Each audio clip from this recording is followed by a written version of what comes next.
February 20th, 1943, marked a pivotal moment in the aerial conflicts over Guadalcanal.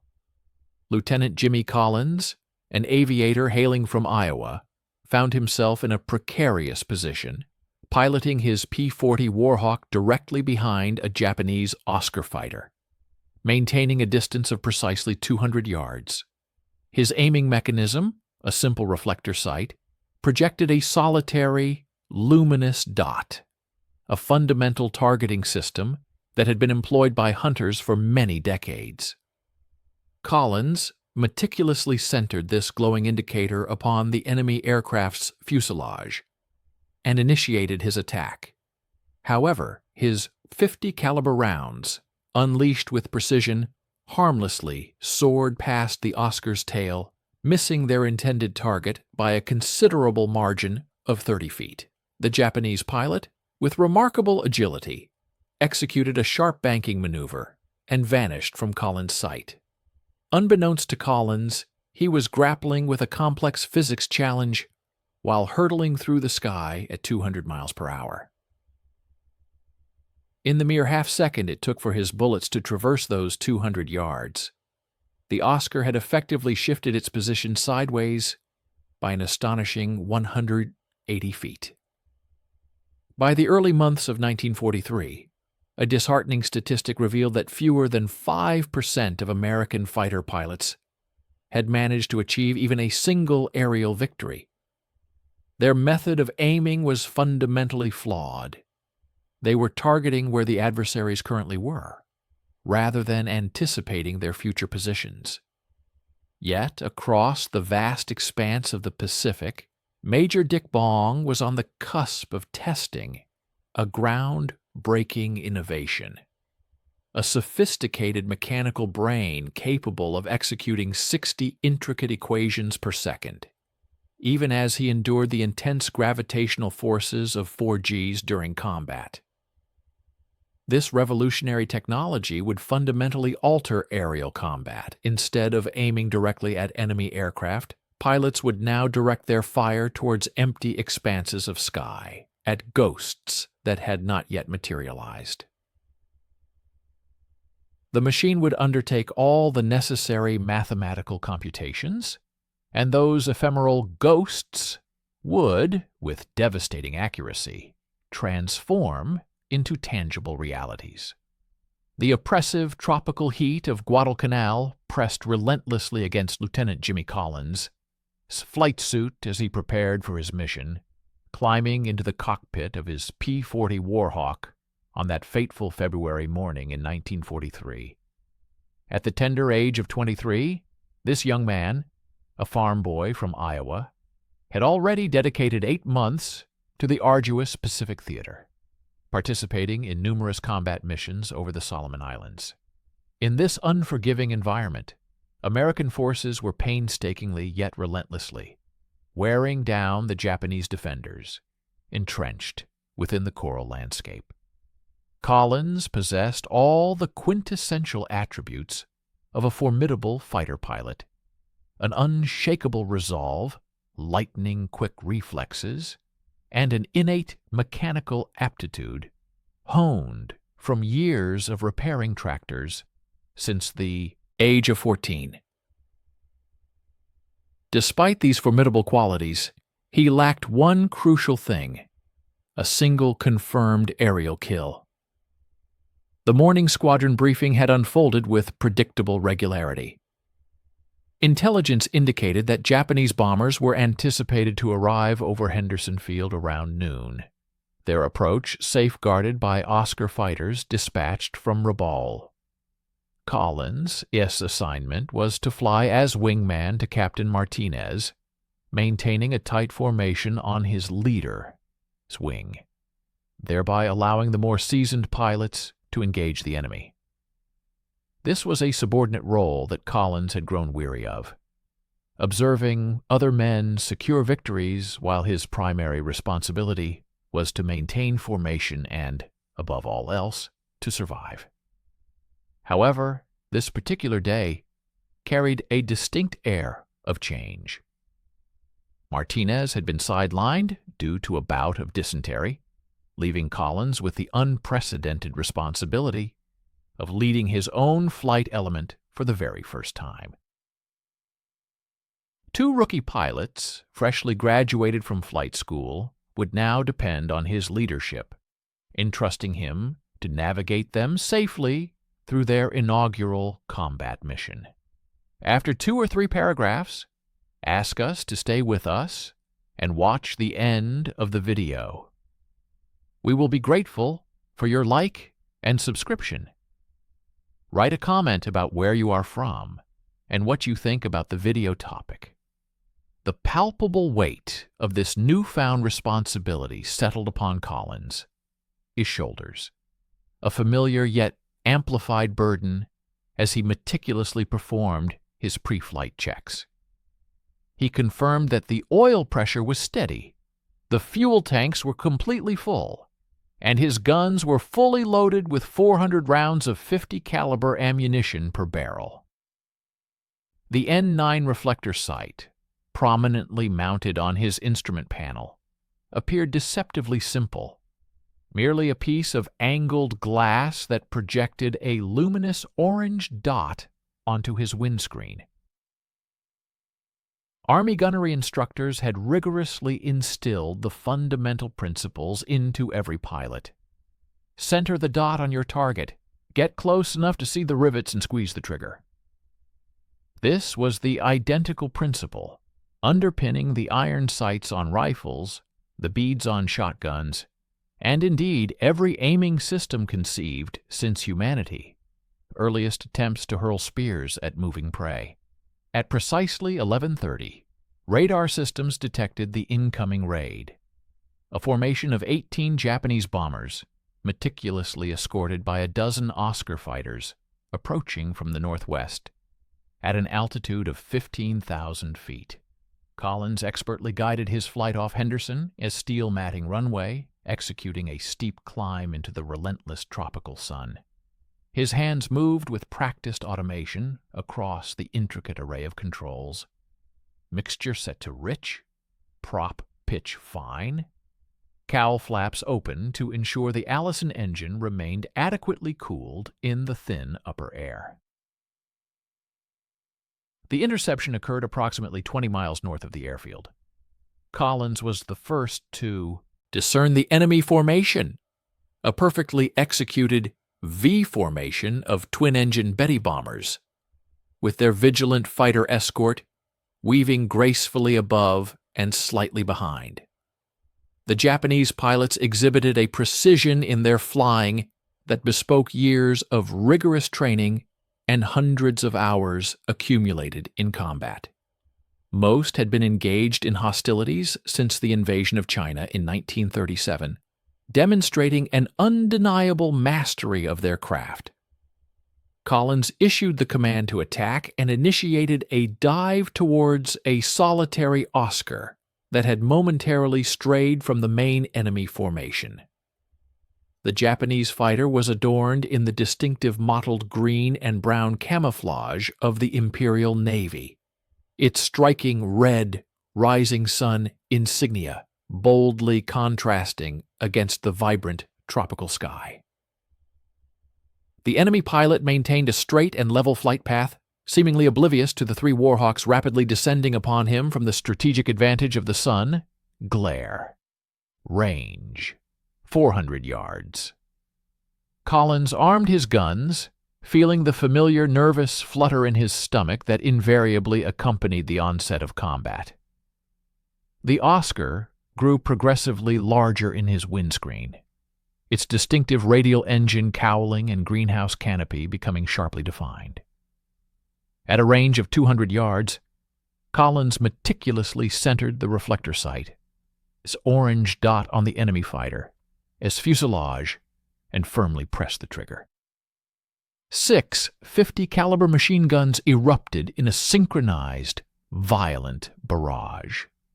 The P-40 shuddered intensely as 48 rounds per second streamed from its wings, tracers etching bright fiery lines through the humid tropical air. Collins maintained pressure on the trigger for a full 2 seconds, unleashing nearly 100 rounds towards the Japanese fighter. Every single bullet missed its mark. The Oscar continued its unwavering course, entirely untouched by Collins' furious volley. His tracers had streaked past the enemy's tail, missing by what appeared to be a substantial margin of 30 or even 40 feet. The Japanese pilot, seemingly sensing an imminent threat, abruptly banked hard to the left and executed a swift dive towards a nearby cloud bank. Within mere seconds, he had vanished completely from sight. Collins stared at his gun sight in utter disbelief. He was certain he had centered the dot perfectly on the target. His guns had been bore-sighted correctly, a procedure he had personally verified on ground targets just 3 days prior. The range had been ideal. His aircraft remained stable throughout the engagement. And his aim, he believed, was undeniably true. Yet, against all logical explanation, he had somehow, impossibly, missed entirely. What Collins failed to grasp was the complex mathematical reality behind his failure. His .50 caliber bullets, while undeniably swift by infantry standards, traveled at an impressive 2,800 feet per second, a formidable velocity, but crucially not instantaneous. In the fleeting half-second it took for his rounds to traverse those 200 yards, the Oscar, maintaining its cruising speed of 250 minutes, had shifted its position laterally by a staggering 180 feet. Collins had, in essence, aimed at where the enemy aircraft was at the moment of firing, rather than anticipating where it would be by the time his projectiles arrived. This perplexing phenomenon had a specific technical designation: deflection error. This was the identical principle that necessitated duck hunters to lead their targets, shotgunners to smoothly swing through clay pigeons, and naval gunners to meticulously calculate both range and bearing before discharging their formidable ordnance. However, in the dynamic, high-speed environment of aerial combat, with targets constantly maneuvering in 3 dimensions, the intricate calculations required became impossibly complex for the human mind to process and solve in real time. Collins was far from alone in his profound frustration. Across the vast expanse of the Pacific, American fighter pilots were encountering the same bitter truth. Squadron after squadron reported consistently dismal gunnery results. Pilots would frequently return from missions having expended their entire ammunition supply without registering a single confirmed hit. Gun camera footage starkly revealed the immense scope of the problem. American fighters were firing at Japanese aircraft and missing by unbelievable margins, their bullets harmlessly slicing through empty air where targets had been mere moments before. The statistical data was unequivocally devastating. By early 1943, a sobering reality emerged. Fewer than 5% of American fighter pilots had managed to achieve even one confirmed kill. The select handful of successful aces, distinguished individuals such as Dick Bong, Bob Johnson, and Tommy McGuire, were, in essence, responsible for 95% of the actual aerial victories. These natural marksmen possessed an innate, intuitive comprehension of deflection shooting, a skill that simply could not be imparted through conventional training methods. The core issue was not a lack of courage or flying prowess. American pilots were famously brave, often to the point of recklessness, and their aircraft were progressively becoming more capable. The newly introduced P-38 Lightning and P-51 Mustang were demonstrably superior, capable of outfighting anything the Japanese or Germans could deploy into the skies. Yet, even the most advanced aircraft proved meaningless if their pilots were unable to consistently hit their targets. As Collins carefully nursed his P-40 back towards Henderson Field, he remained unaware that British scientists had already pinpointed the definitive solution to his perplexing problem. In clandestine workshops nestled within the Royal Aircraft establishment, engineers were diligently perfecting a revolutionary device capable of automatically solving complex deflection equations, a gyroscopic gun sight. This groundbreaking invention was poised to fundamentally transform aerial gunnery forever. The technology was destined to reach American squadrons within a matter of months, thereby converting average pilots into lethally effective marksmen and irrevocably altering the trajectory of the air war. But on that particular February afternoon, soaring through the sweltering tropical heat above Guadalcanal, Jimmy Collins could only ponder why his seemingly perfect shot had missed by such an inexplicable margin, and whether he would ever achieve the coveted status of pilots who could consistently hit whatever they aimed at. Dr. Leslie Cunningham, with a deliberate motion, adjusted his wire-rimmed glasses higher on his nose, his gaze fixed intently upon the spinning gyroscope positioned on his laboratory bench at the Royal Aircraft establishment in Farnborough. The intricate device, no larger in circumference than a standard coffee cup, rotated with astonishing speed, achieving 18,000 revolutions per minute. Its meticulously polished metal surface gleamed under the harsh, utilitarian fluorescent lights of the research facility. When Cunningham attempted to manipulate the gyroscope, his mounting bracket, tilting it from its axis, the rapidly spinning wheel resisted his efforts with a surprising and palpable force, steadfastly striving to maintain its original spatial orientation. This fundamental physical principle was known as gyroscopic precession. A spinning mass inherently attempts to remain aligned with its initial axis, irrespective of how violently or dynamically its surrounding environment might move. The year was March 1941, and the brutal realities of the Battle of Britain had laid bare a deeply unsettling truth regarding aerial combat. Pilots of the Royal Air Force, despite their unwavering courage and the superior performance of their aircraft, were missing their targets with an alarming and consistent frequency.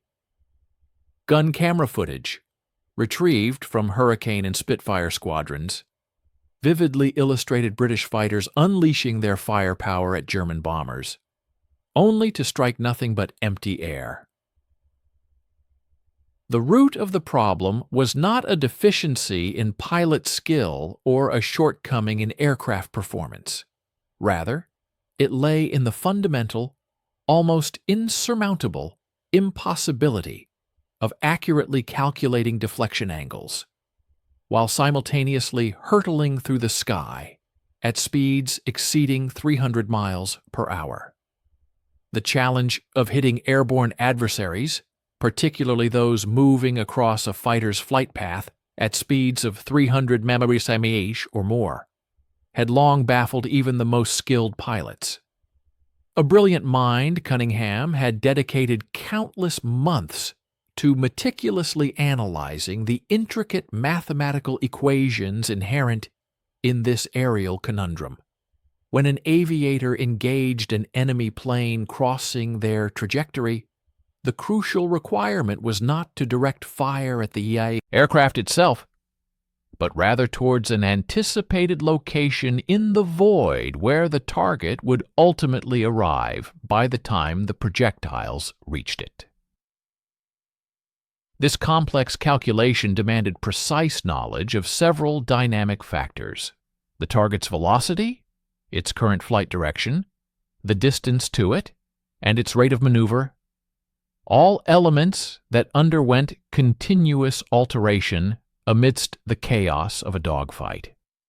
The inherent limitations of human cognitive processing meant that no pilot could perform these rapid computations with the necessary speed and accuracy.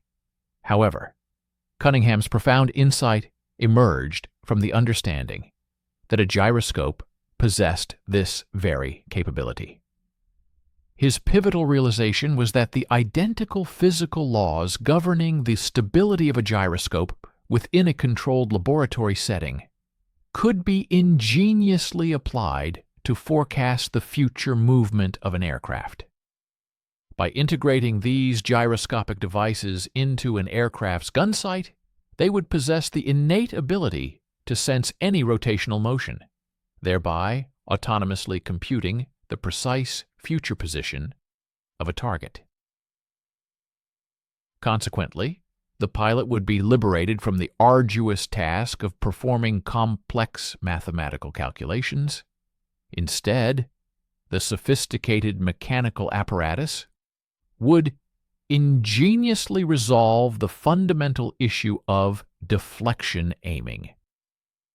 The initial model constructed by Cunningham was an astonishing feat of engineering, akin to a sophisticated mechanical cerebrum. Within a compact enclosure scarcely larger than a typical shoebox resided a pair of gyroscopes, each meticulously engineered to rotate at an astonishing 15,000 revolutions per minute, positioned orthogonally to one another. One of these specialized gyroscopes was dedicated to discerning lateral or left-right rotational movement, while its counterpart was finely tuned to detect vertical or up-down changes in orientation. A network of electric motors diligently maintained the high-speed rotation of these gyroscopic components, simultaneously driving an intricate arrangement of gears, cams, and advanced optical instruments. This elaborate system worked in concert to convert the subtle motions of the gyroscopes into precise aiming adjustments, which were then vividly projected directly onto the pilot's windscreen. The fundamental operation of this groundbreaking sight involved the superimposition of two distinct visual elements: a static circular reticle, which consistently indicated the precise direction of the aircraft's onboard weaponry, and a dynamic, diamond-shaped pattern. This latter image fluidly repositioned itself, guided by the real-time calculations performed by the gyroscopic mechanism. From the pilot's perspective, the task appeared remarkably straightforward, almost deceptively so. The aviator merely needed to input the estimated wingspan of the target aircraft via a dedicated dial, make a corresponding adjustment for the estimated distance, and then endeavor to keep the shifting diamond pattern accurately superimposed over the enemy plane as they engaged the trigger. Beyond these minimal inputs, the sophisticated gyroscopes assume complete responsibility for all other complex aiming computations. The rigorous evaluation phase commenced at the Royal Aircraft Establishment's specialized gunnery facility towards the close of 1941. Among the distinguished aviators, Squadron Leader James Johnson, an exceptionally experienced pilot credited with a remarkable tally of 12 confirmed enemy aircraft destroyed, stepped forward to volunteer for the inaugural live fire assessments.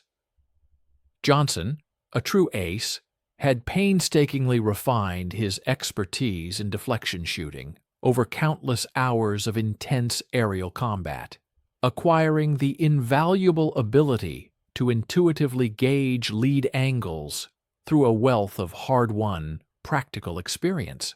Consequently, he harbored a profound skepticism regarding the notion that any mechanical contrivance could genuinely surpass the nuanced precision of human instinct and combat acumen. For the initial trials, the designated target was a Henley target tug aircraft, which executed a series of predetermined and predictable flight trajectories at an altitude of 2,000 feet. Employing his conventional reflector sight, Johnson demonstrated his formidable skill by achieving hits with approximately 30% of his expended ammunition, a rate of accuracy considered truly outstanding by the demanding benchmarks of the Royal Air Force. Please stay with us and watch the end of the video. We will be grateful for your like and subscription. Please write a comment about where you are from and what you think about the video topic. Following these baseline trials, the technical specialists proceeded to integrate Cunningham's revolutionary gyroscopic gun sight into Johnson's Hurricane fighter aircraft. During his inaugural pass, utilizing this novel apparatus, Johnson observed with keen interest as the distinctive diamond pattern precisely and fluidly anticipated the trajectory of the target aircraft, positioning itself with uncanny accuracy to lead the Henley by the optimal margin.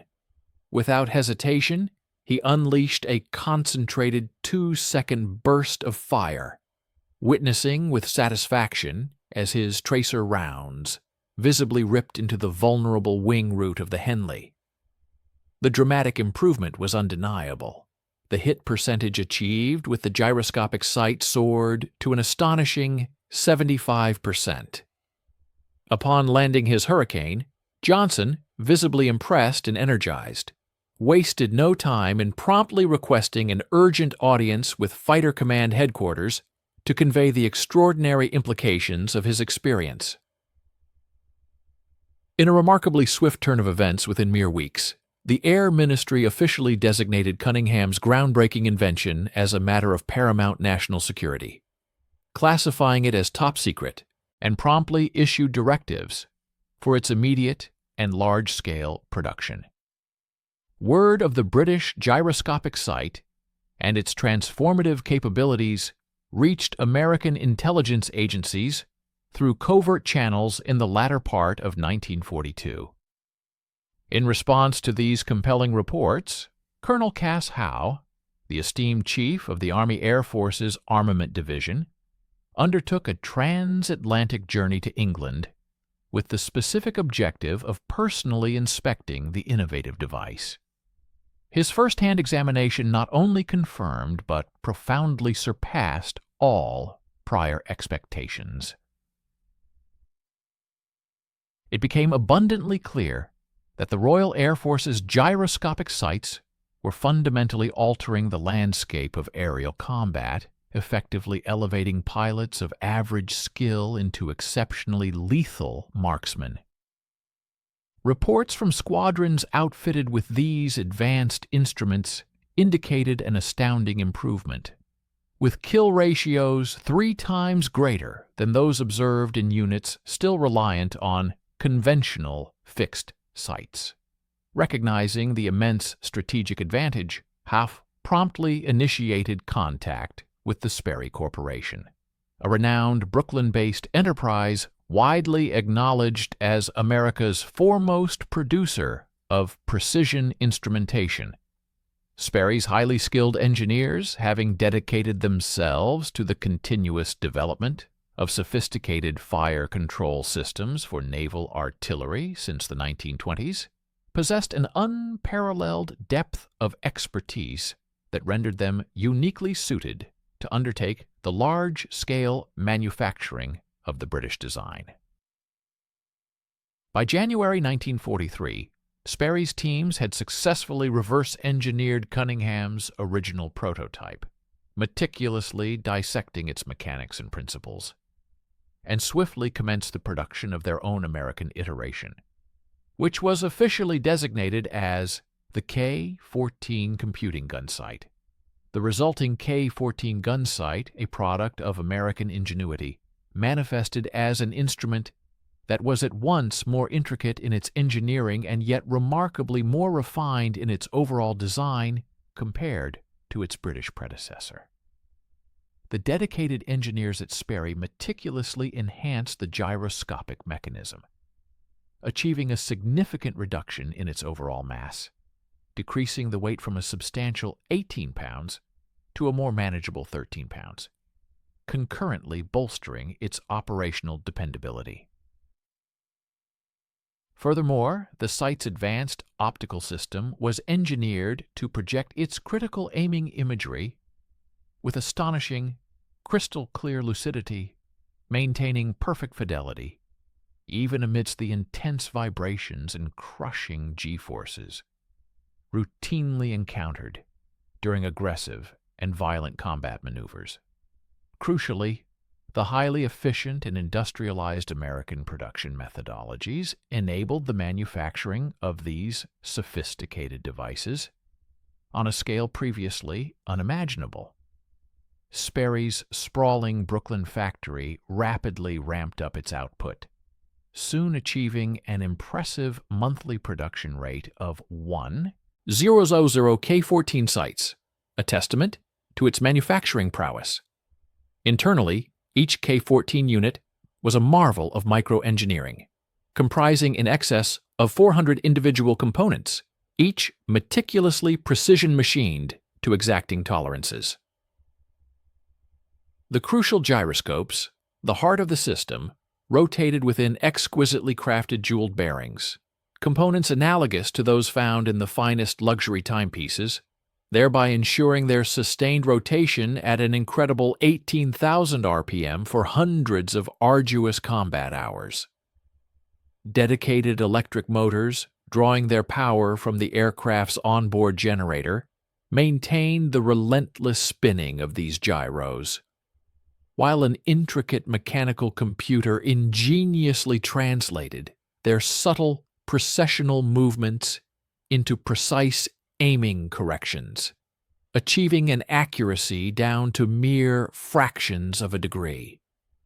Despite this profound internal sophistication, the operational procedure of the sight remained remarkably straightforward and user-friendly for the pilot. An aviator would first visually acquire an enemy aircraft and then initiate the process of tracking it, typically through a smooth, controlled turn. As the fighter aircraft executed its bank to follow the target, the K-14's sensitive gyroscopes instantly registered this rotational motion and commenced the immediate computation of the complex interception geometry. The pilot's manual input involved setting the estimated wingspan of the adversary using a tactile knurled dial located on the sight's housing. For instance, 32 feet for a nimble Messerschmitt, 40 feet for a Japanese Zero, or a substantial 64 feet for a larger bomber. Furthermore, a convenient twist grip integrated into the throttle lever allowed for precise adjustment of the target's range. Beyond these specific manual inputs, the discerning gyroscopes autonomously managed all other critical calculations, projecting the dynamic diamond pattern onto the exact, optimal point in the vast expanse of space where the bullets would intercept the enemy.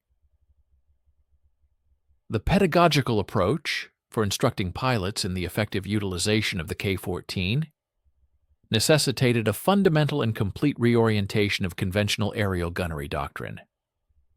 For many decades preceding this innovation, expert marksmen had been rigorously trained and conditioned to aim their weaponry directly at their intended targets, a principle deeply ingrained in their combat philosophy. In stark contrast, the K-14 system explicitly mandated that pilots direct their fire towards an apparently vacant expanse of sky, compelling them to place their unwavering faith in the machine's precise mathematical computations rather than relying on the immediate visual cues of their own eyes.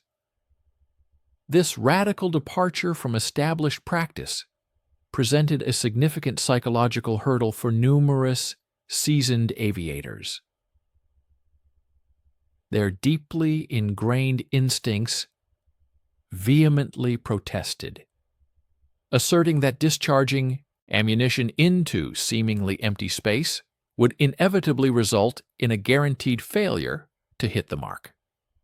Nevertheless, The cold, irrefutable logic of the underlying mathematics consistently demonstrated the contrary, validating the site's unorthodox methodology.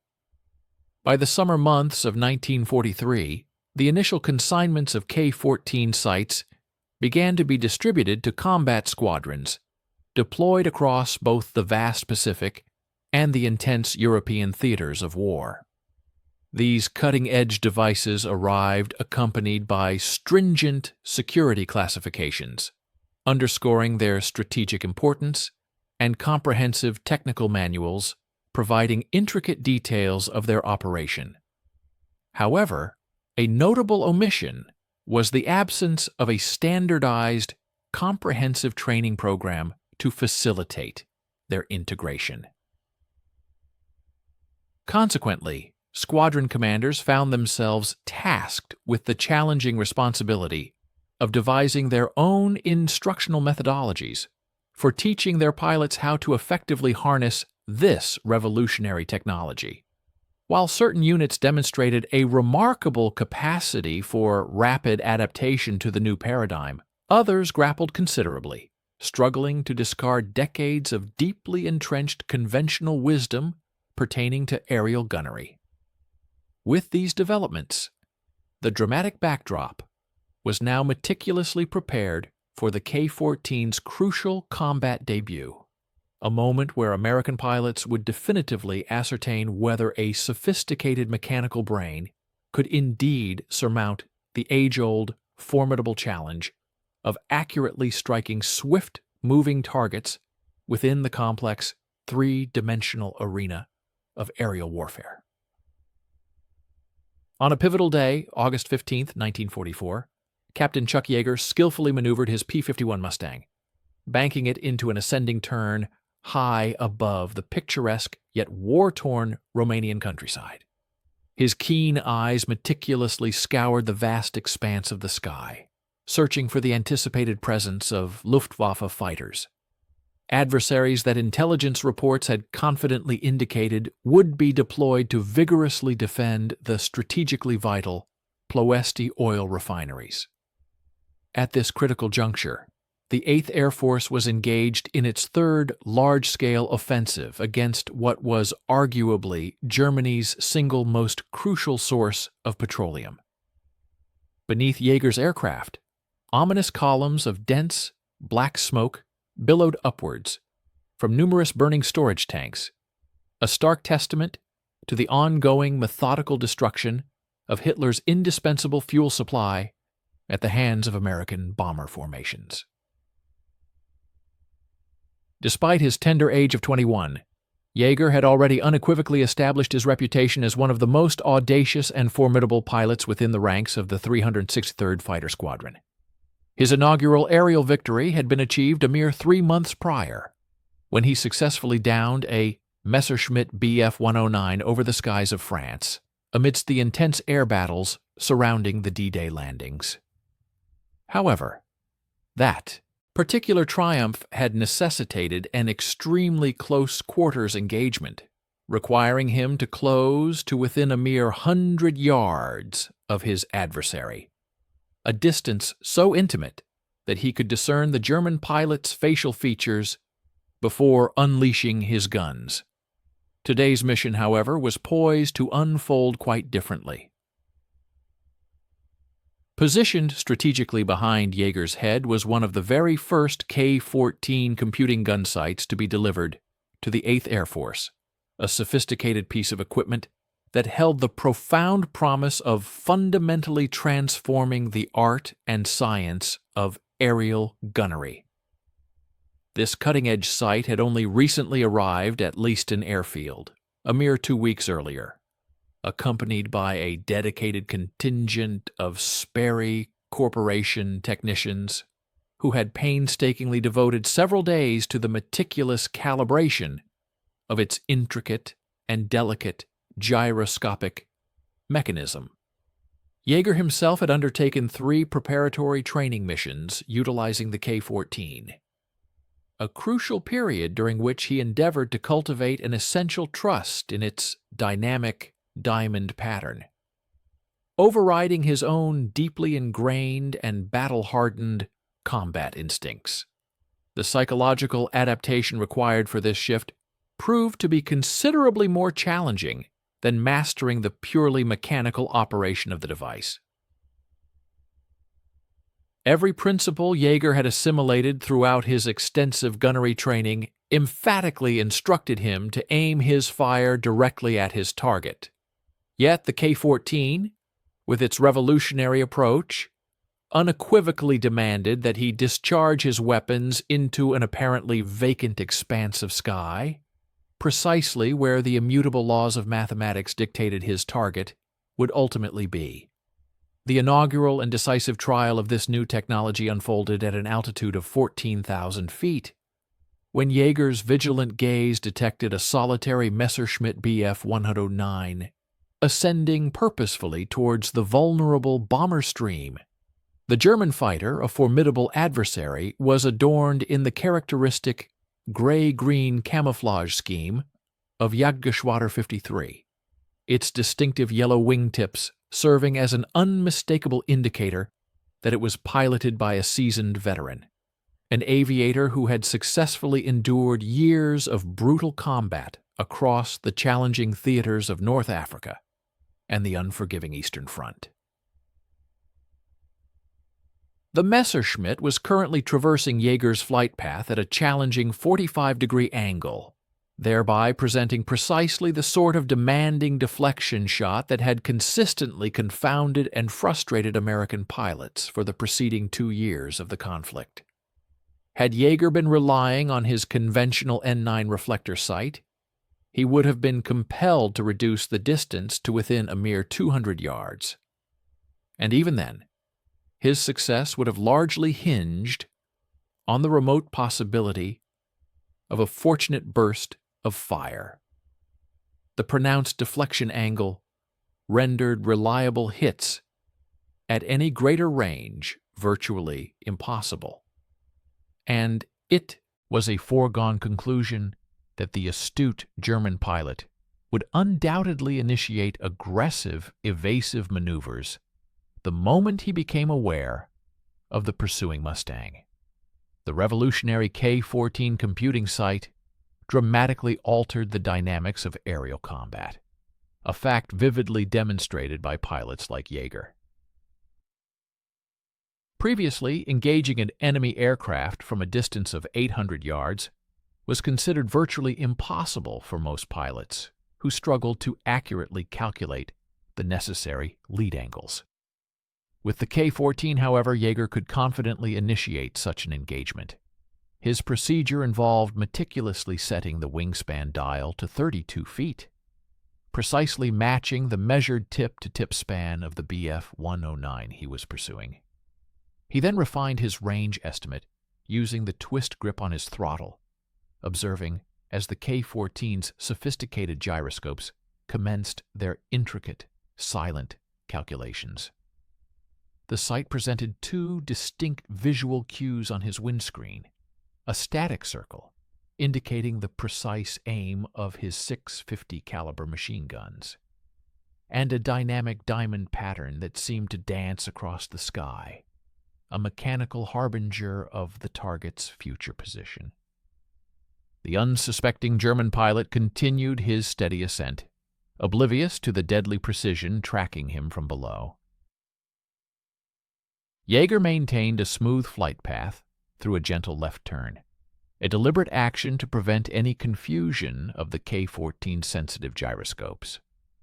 The diamond pattern, a testament to predictive engineering, swung effortlessly ahead of the Bf-19, indicating an aiming point that appeared an astonishing 60 feet in front of the actual aircraft, a lead that defied conventional human intuition.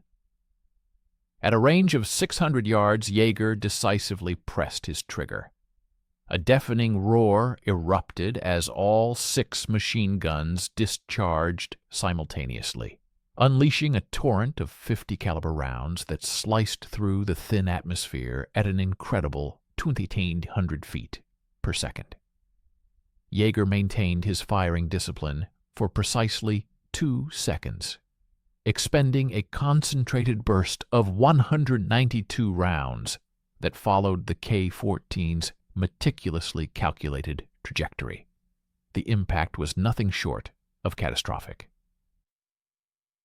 Jaeger's projectiles converged with the climbing Messerschmitt at the exact moment the aircraft occupied the space that had been empty just a split second before. Armor-piercing rounds ripped through the German fighter's engine cowling, while incendiary bullets ignited vital fuel lines and hydraulic systems.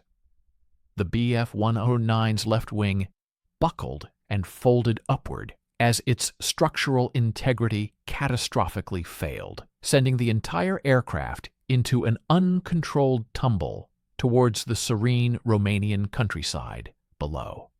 From his vantage, Jaeger witnessed the German pilot successfully bail out, his parachute blossoming into a pristine white canopy against the verdant backdrop of the farmland.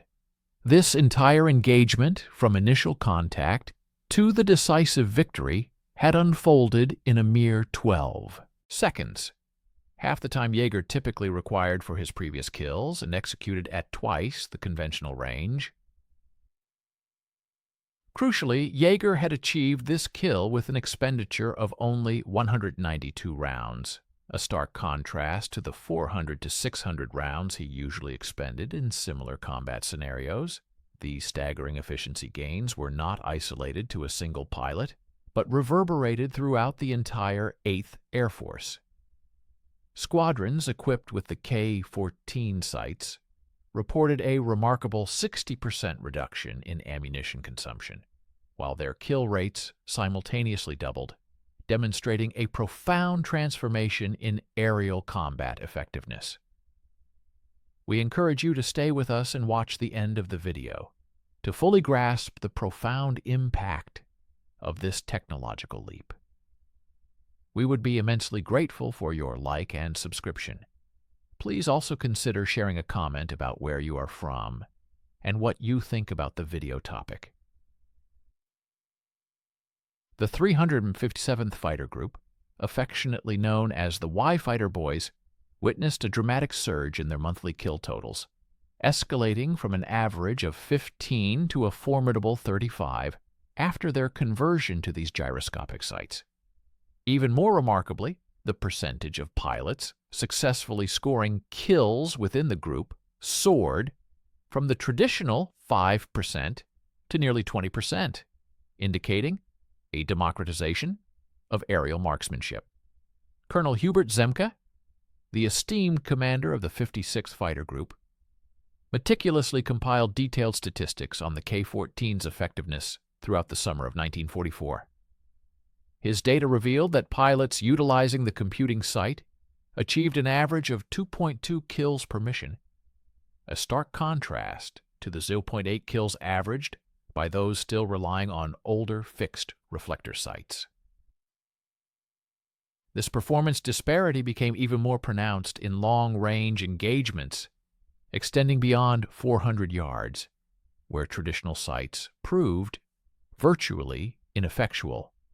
Yet the K-14 consistently maintained its pinpoint accuracy. The psychological ramifications for Luftwaffe pilots were both immediate and deeply unsettling. German combat reports began to frequently cite an uncanny accuracy displayed by American fighters, with seasoned pilots describing engagements where enemy aircraft appeared to anticipate their every maneuver with an almost preternatural foresight. Oberst Johannes Steinhoff, a veteran ace credited with over 100 victories, poignantly recorded in his diary, "The Americans fire at empty sky, yet every bullet finds its mark. It is as if they possess supernatural foresight." Intelligence analyses of captured German documents subsequently revealed the enemy's escalating desperation to comprehend these unprecedented improvements in American gunnery.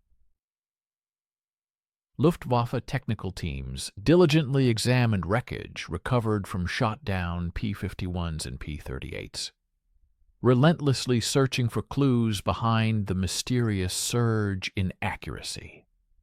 while they did indeed discover the K-14 sites, their severely crippled industrial capacity meant they utterly lacked the means to reverse engineer the complex gyroscopic mechanisms that powered this revolutionary technology. German endeavors to develop comparable competing technology were ultimately thwarted by severe material shortages and the pervasive chaos that gripped their collapsing industrial base. By September 1944, the performance differential had grown so overwhelmingly pronounced that German fighter pilots began to actively avoid combat altogether whenever they detected American formations. The kill-to-loss ratio in the European theater reached an astonishing 10:1 in favor of the Americans, a decisive shift that effectively neutralized the Luftwaffe as a viable strategic force. Fighter Command Headquarters, in their official assessments, attributed 60% of this improvement to enhanced training and refined tactics. However, the frontline squadron commanders, intimately familiar with the realities of aerial combat, knew the fundamental truth. The K-14 computing site had fundamentally transformed average pilots into formidable, deadly marksmen.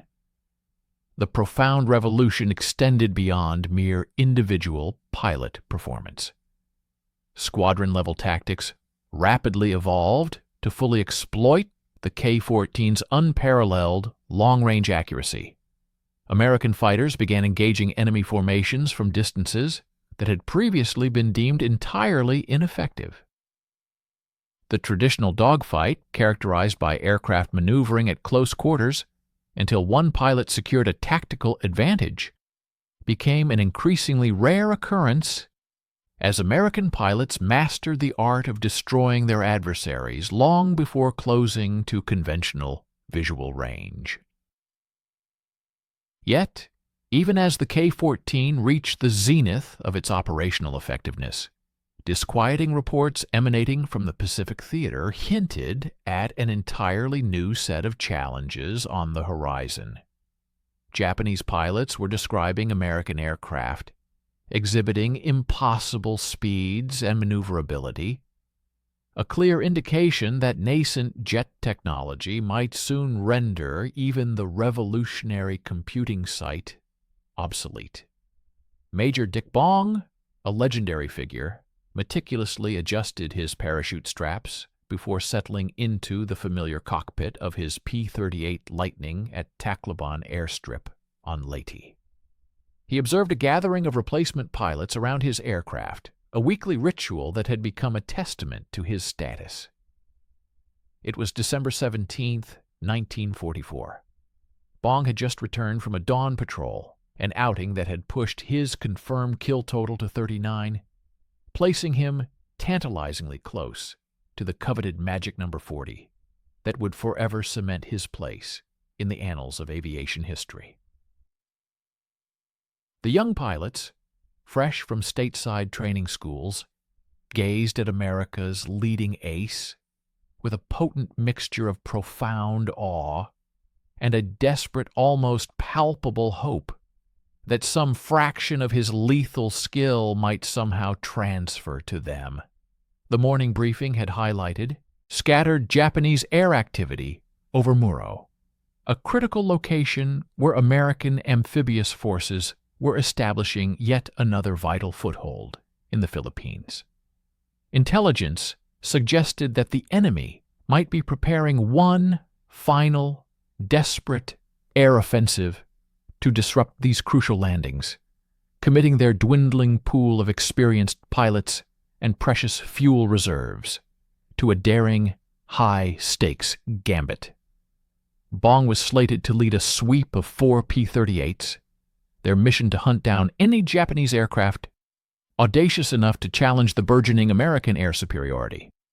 Lieutenant Tommy Morrison, a fresh-faced 20-year-old from Kansas with precisely 0 combat victories to his name, nervously raised his hand. "Major Bong, sir," he began, could you possibly show us how the K-14 sight truly functions? I mean, in an actual combat scenario. Morrison had been in the theater for 6 weeks, and despite firing his guns in anger exactly twice, both attempts had resulted in misses against Japanese fighters by margins that seemed utterly impossible, especially considering he had achieved a perfect sight picture. Bong offered a reassuring smile and gestured towards the nose of his Lightning, where the K-14 computing gun sight was securely mounted behind its armored glass. This intricate device represented the very pinnacle of wartime technological achievement. A compact 13-pound assembly of precision gyroscopes, delicate electric motors, and sophisticated optical systems, engineered to solve complex deflection equations an astounding 60 times per second, even while the aircraft endured the punishing forces of 4Gs during violent combat maneuvers. The sight itself doesn't magically transform you into a better pilot, Bong patiently clarified. What it does is make the intricate mathematics of aerial gunnery impossible to mess up. He then pointed towards a flight of Navy F-6F Hellcats, visible in the distance, practicing gunnery runs against a target sleeve located 3 miles offshore. Observe those Hellcats, he instructed. Notice how they are compelled to get quite close, perhaps within 200 yards before they can achieve consistent hits. That is because they are still relying on fixed sights, essentially aiming at where the target is at that precise moment, rather than accurately predicting where it will be. Bong's voice carried the undeniable authority of a man who had not only survived, but thrived through 200 combat missions in the most perilous airspace on Earth. The anticipated demonstration materialized sooner than anyone expected. At an altitude of 11,000 feet over Muro, Bong's flight intercepted a solitary Japanese Kawasaki Ki-61 Tony fighter, which was attempting to conduct photographic reconnaissance of American beach positions. The enemy pilot displayed considerable skill, artfully weaving through scattered cloud formations while maintaining just enough altitude to execute an escape if American fighters suddenly appeared. Under conventional circumstances, most pilots would have been forced to engage in extensive maneuvering to gain a superior position, closing to point-blank range before even contemplating a shot. However, Bong possessed a far more advanced solution. He meticulously set his K-14's wingspan dial to 32 feet, the precisely measured span of the Tony, and then adjusted his range estimation to 600 yards. The gyroscopic sight instantly commenced tracking the Japanese fighter's crossing flight path, projecting its distinctive moving diamond pattern a full 40 feet ahead of the actual aircraft. To the new replacement pilots flying in formation behind Bong, it must have appeared as though he were inexplicably aiming at empty sky. Sensing imminent danger, the Tony pilot suddenly broke into a desperate steep climbing turn to the right. This evasive maneuver would have entirely nullified any conventional gunnery solution, compelling attacking fighters to reposition for an entirely new pass. Yet the K-14's advanced gyroscopes instantaneously detected the target's increased turn rate and automatically adjusted the aiming point with seamless precision. Bong's diamond pattern gracefully swung ahead of the climbing Tony, now indicating a lead of what appeared to be an astonishing 80 feet. Bong unleashed a concentrated 3-second burst from his formidable armament, 4 20mm cannons and 4 50-caliber machine guns. The shells and bullets, inherently possessing separate ballistic trajectories, the heavier cannon rounds traveling marginally slower than the machine gun projectiles, were nevertheless brought to an optimal convergence point. a complex calculation flawlessly executed by the K-14 for both weapon systems. The precise point of convergence for both of the aircraft's formidable weapon systems was met with devastating effect. A devastating volley of 112 rounds erupted from Bong's fighter, forming a perfectly calibrated stream that sliced through the warm tropical air, manifesting as an almost preordained trajectory of destruction. The Japanese Tony fighter, caught in an unfortunate alignment, plunged directly into this lethal, converging torrent of fire. Explosive 20mm shells ripped through the fighter's wing root, tearing it asunder, while robust armor-piercing .50 caliber rounds comprehensively perforated the engine block and ruptured the fuel tanks. The enemy aircraft was instantly consumed, erupting into a spectacular, brilliant orange fireball that dispersed incandescent debris, which spiraled violently downwards towards the dense jungle canopy far below. The unfortunate pilot was afforded no opportunity whatsoever to escape the inferno. As he skillfully banked his aircraft away from the swirling vortex of smoke and burning wreckage, Bong calmly activated his radio microphone. His voice, steady and professional, resonated through the headsets of the replacement pilots. "Gentlemen, you have just witnessed my 40th confirmed aerial victory. Observe that I did not pursue him, nor did I engage in a prolonged, turning dogfight, and crucially, I did not expend excessive ammunition. The K-14 gun sight performed its intended function flawlessly. I merely maintained the diamond reticle on the target and actuated the trigger." Despite the composed and businesslike tone, the novice pilots could distinctly discern the profound sense of satisfaction that emanated from a mission executed with absolute perfection. We invite you to stay with us and watch the end of this video. We will be grateful for your like and subscription. Please also write a comment about where you are from and what you think about the video topic. The profound significance of Bong's 40th kill transcended the boundaries of mere personal triumph or individual prowess. This monumental achievement solidified his position as the first American aviator to attain such an extraordinary milestone, eclipsing the impressive tallies of even the most decorated German and Japanese aces who had dominated the earlier phases of the global conflict. Far more critically, his consistent success served as an incontrovertible demonstration of the K-14 computing site's transformative capacity, elevating aerial combat from an intuitive, often perilous art form into a precise, quantifiable science. Major Bong possessed an innate aptitude for deflection shooting, a skill meticulously honed over countless hours spent hunting on his family's expansive farm in rural Wisconsin.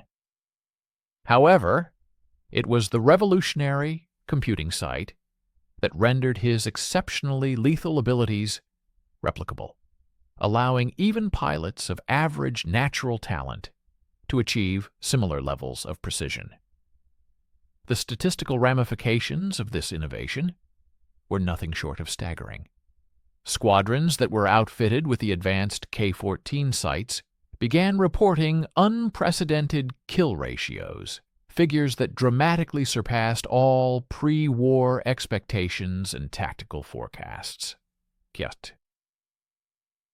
For instance, the distinguished 475th Fighter Group, operating P-38s amidst the intense aerial engagements over the Philippines, achieved an astonishing 20-to-1 exchange rate against the remnants of Japanese air units. Similarly, the 357th Fighter Group in the European theater recorded comparable, formidable statistics against the formidable Luftwaffe. Individual pilots who had previously struggled immensely to secure their inaugural aerial victory found themselves rapidly ascending to ace status within mere weeks of integrating the gyroscopic sights into their combat routines. Captain Bob Johnson, who had distinguished himself as the European theater's second leading ace with an impressive record of 27 confirmed victories, initially harbored considerable reservations regarding the K-14, dismissing it as an superfluous complication. Johnson had painstakingly cultivated his exceptional deflection shooting proficiencies through hundreds of grueling combat hours, learning to instinctively estimate lead angles through a combination of raw intuition and invaluable, hard-earned experience. The very notion of entrusting his survival to a mechanical device rather than his own honed judgment struck him as fundamentally misguided, an affront to a pilot who had consistently relied on his instincts to navigate the brutal realities of aerial warfare. However, a single mission utilizing the computing sight irrevocably altered Johnson's perspective. A decisive sortie over Berlin yielded 3 confirmed kills. Following this extraordinary demonstration of the K-14's capabilities, Johnson rapidly transformed into its most ardent and vocal proponent. "This device possesses superior visual acuity compared to my own," he candidly confessed to his squadron mates. "While I can perceive the target's current maneuvers, the sight possesses the uncanny ability to anticipate its subsequent actions." Johnson's profound conversion was emblematic of the experiences of numerous veteran pilots across both the Pacific and European theaters of operation. The initial wave of skepticism that had greeted the K-14 rapidly dissipated, giving way to widespread enthusiasm once pilots personally experienced its undeniable capabilities. The psychological warfare implications of this technological leap were equally profound and far-reaching. Japanese pilots began to disseminate reports describing American fighters as possessing an almost supernatural accuracy, recounting engagements where enemy aircraft appeared to precisely predict their every evasive maneuver. Intercepted radio transmissions from enemy forces increasingly revealed a palpable reluctance among Japanese pilots to engage American formations even when they held a distinct numerical advantage. By the concluding months of 1944, the synergistic combination of the K-14 sights and significantly enhanced pilot training protocols had effectively neutralized Japanese air resistance in the Philippine theater. Enemy aircraft became a rare sight over American positions, and when they did appear, the ensuing engagements were invariably brief and decisively one-sided. The Imperial Navy's remaining carrier pilots, seasoned veterans who had participated in pivotal battles such as Pearl Harbor and the early Pacific campaigns, found themselves utterly defenseless against American fighters capable of engaging with lethal accuracy from distances they had previously considered perfectly safe. Yet even as the K-14 reached the zenith of its operational effectiveness, disquieting intelligence reports began to trickle back from the European front. German jet fighters were appearing over the Reich in escalating numbers. Aircraft possessing such blistering speed that even the sophisticated computing sight struggled to accurately calculate the requisite lead angles. The era of the gyroscopic gun sight, paradoxically, was drawing to a close, precisely at the moment it had achieved its most perfect and impactful functionality. On the crisp morning of August 6, 1945, Major Dick Bong strode purposefully across the expansive concrete ramp at Lockheed's Burbank facility, the rhythmic clicking of his flight boots echoing against the pavement, still glistening from the previous night's gentle, California rain. The sleek, futuristic P-80 shooting star, poised majestically before him, embodied a radical departure from every characteristic defining the propeller-driven fighters that had dominated the skies of World War II. Gone were the whirling blades, the thunderous roar of radial engines, and the familiar pulsating vibration of reciprocating pistons. In their place was the smooth, almost whispered promise of pure jet power, an innovative force capable of propelling an aircraft to speeds exceeding 500 miles per hour. At the tender age of 25, Bong had ascended beyond the mere title of America's leading ace, with his unparalleled record of 40 confirmed aerial victories.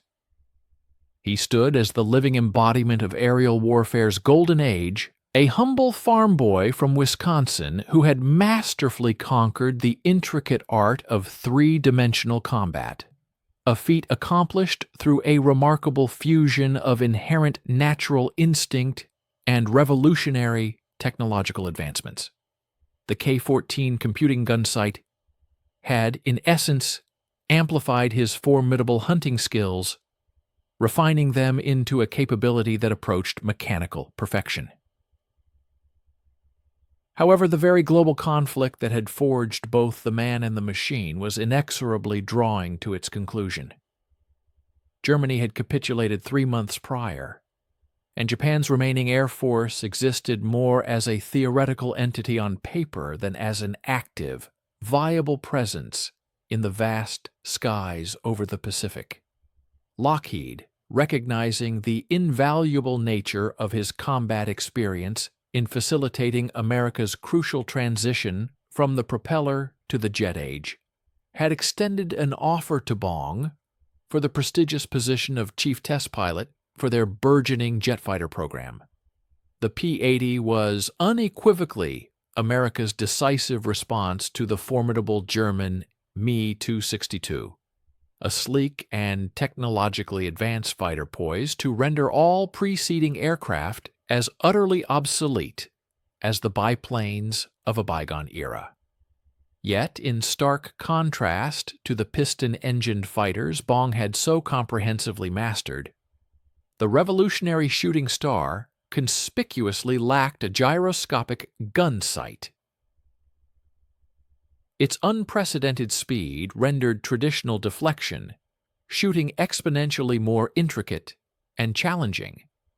Crucially, the advanced technology required to effectively address these emerging problems remained frustratingly confined to the previous generation of aviation advancements.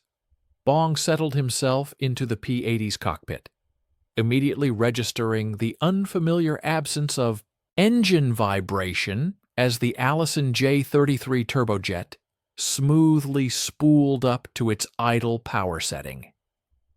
Despite the aircraft's radically innovative design, the flight controls felt remarkably responsive, and the panoramic visibility afforded by the bubble canopy surpassed anything he had ever experienced in his beloved P-38 Lightning. Nevertheless, an undeniable sense of fundamental incompleteness pervaded his experience, a profound wrongness stemming from the absence of the K-14's distinctive diamond patterns dancing across his windscreen, the mechanical brain that had been instrumental in forging him into the deadliest pilot in American history. The takeoff run at Burbank proved to be deceptively smooth. Unlike the thunderous visceral acceleration characteristic of piston fighters, the P-80 gained speed with an almost subtle yet profoundly efficient surge, gracefully lifting off the concrete after traversing a mere 800 feet.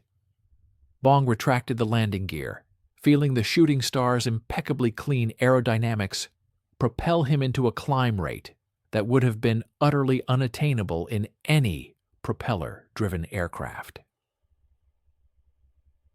Upon reaching an altitude of 10,000 feet, he leveled off and commenced a thorough exploration of the jet's handling characteristics. marveling at the sustained responsiveness of the controls, even as the aircraft hurtled through the air at nearly 450 miles per hour. However, the P-80's revolutionary performance was inextricably linked with an equally revolutionary set of inherent dangers. The aircraft's intricate fuel system was considerably more complex than anything Bong had previously encountered, demanding meticulous management of multiple pumps and tanks to ensure consistent and proper engine operation. Unlike piston fighters, which possessed the inherent ability to glide considerable distances, even with a dead engine, the Shooting Star, devoid of jet power, instantly transformed into a streamlined, unforgiving rock. Furthermore, ejection seats were still in their nascent experimental stages, meaning that any low-altitude emergency would, in all likelihood, prove irrevocably fatal. At precisely 2:30 in the afternoon, the P-80's primary fuel pump suffered an abrupt and unforeseen failure. Bong immediately felt the engine's smooth, reassuring whine falter ominously as the fuel pressure plummeted below critical operational levels.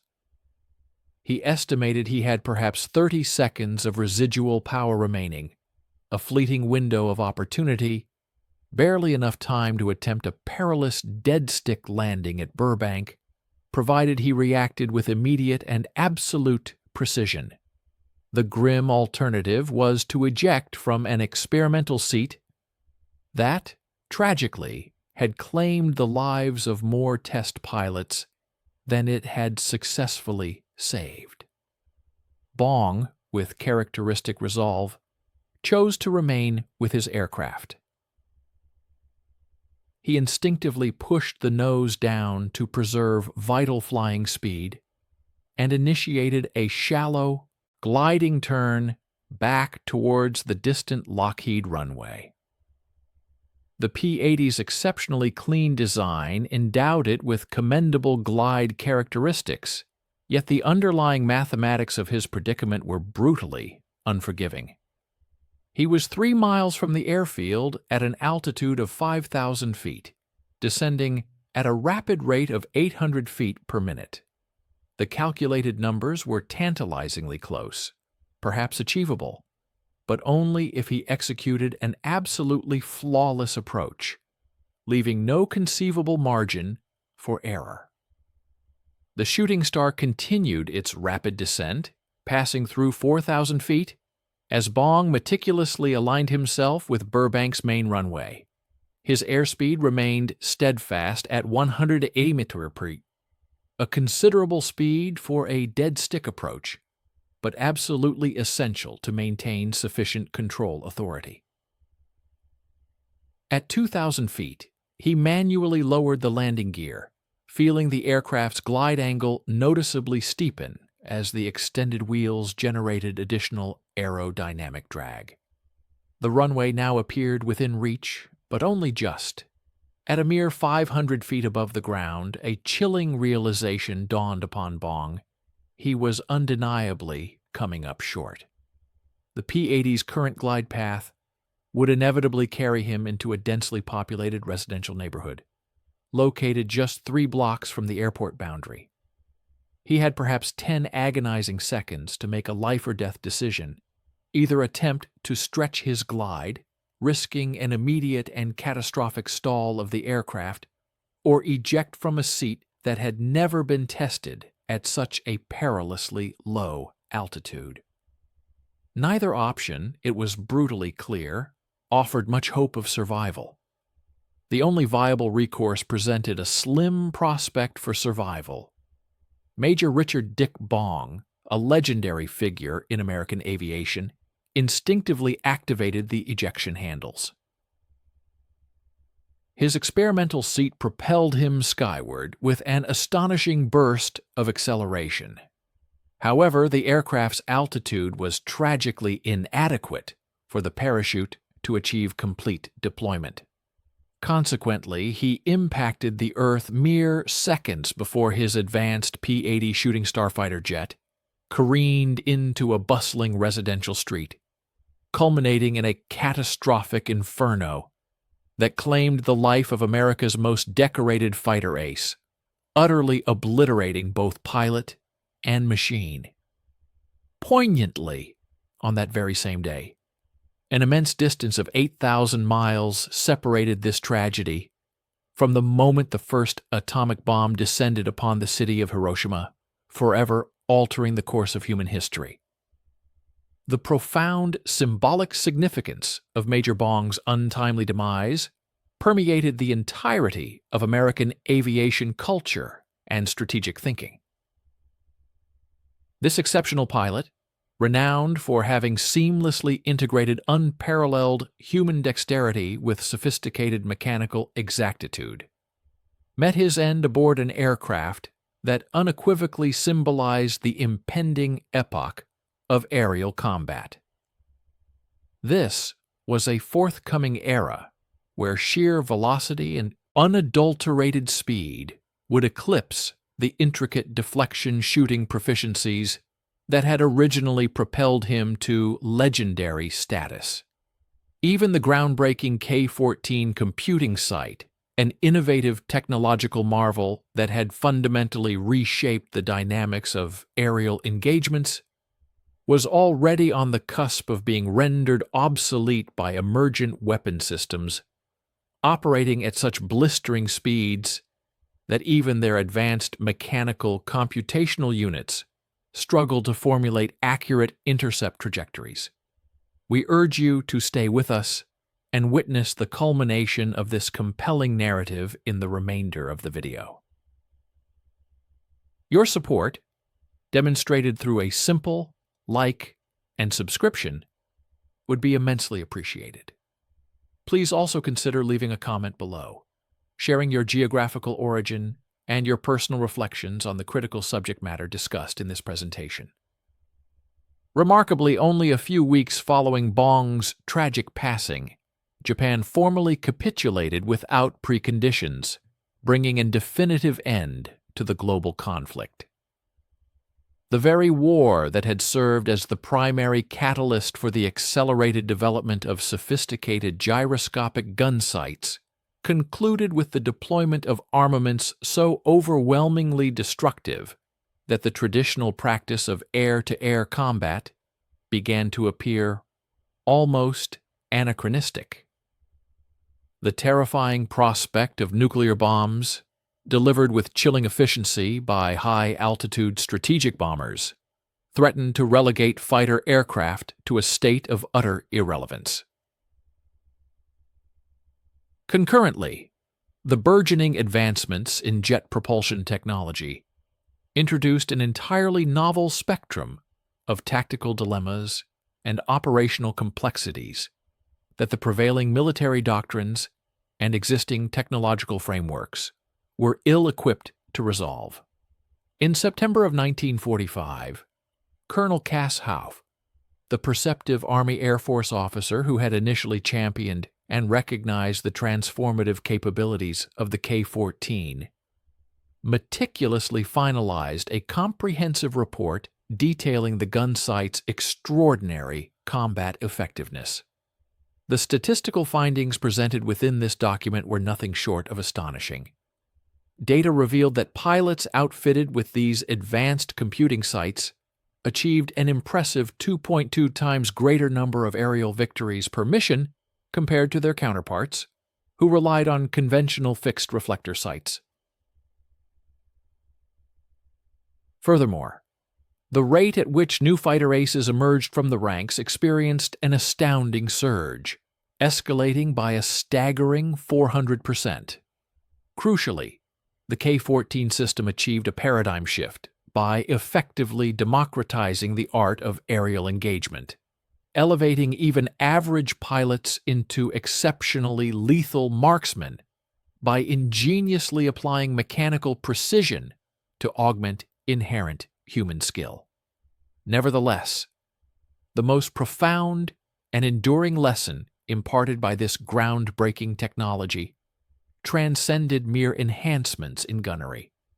The K-14 profoundly educated an entire cohort of American aviators in the sophisticated art of three-dimensional spatial reasoning, compelling them to resolve complex physics equations instantaneously while enduring the immense physiological strains of multiple G-forces amidst ferocious aerial combat.